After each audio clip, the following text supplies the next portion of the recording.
আকাশচুম্বী জনপ্রিয়তাকে প্রশ্নবিদ্ধ করতে নানামুখী ষড়যন্ত্র চলমান।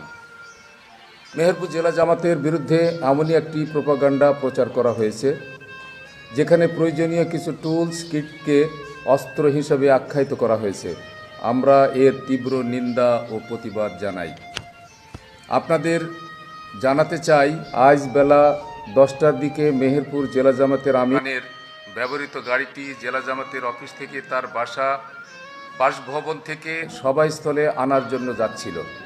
প্রতিমধ্যে একজন সাংবাদিক ও আমিরের সাক্ষাৎ প্রার্থী একজনকে গাড়িতে তুলে নেয় গাড়ি চালক।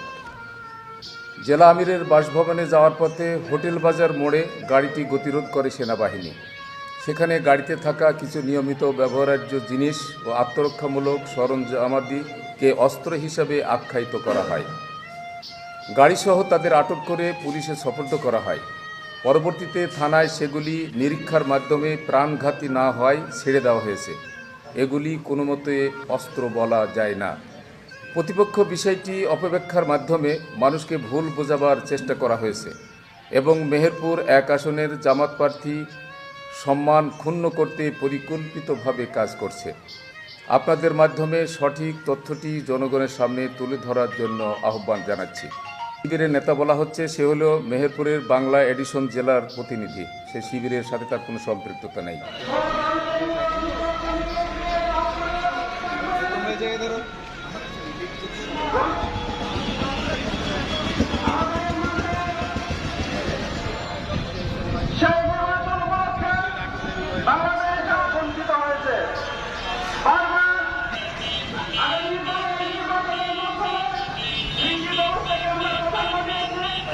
সেনাবাহিনীর কাছে উনি মেহেরপুরে ম্যাজিস্ট্রেট থাকাকালীন অবস্থায় ওনারা জেনেছেন বিষয়টি, জানার পরে নিশ্চিতভাবে পৌঁছে তাৎক্ষণিকভাবে পরীক্ষা নিরীক্ষার মাধ্যমে তাদের ছেড়ে দেওয়া উচিত ছিল। যদিও আমাদের একটি বড় সমাবেশ, আমাদের আমিরে জামাত আসছেন, সেদিকে আমরা সবাই মনোযোগী ছিলাম, সেদিকে আমাদের কাজে তারপর প্রশাসনের সাথে আমাদের যোগাযোগ হচ্ছিল। ওনারা কিছুটা সময় নিয়েছিলেন এবং সেই সময়টা হয়তো নিতে একটু দেরি হয়েছে, তাছাড়া তেমন কিছু নাই।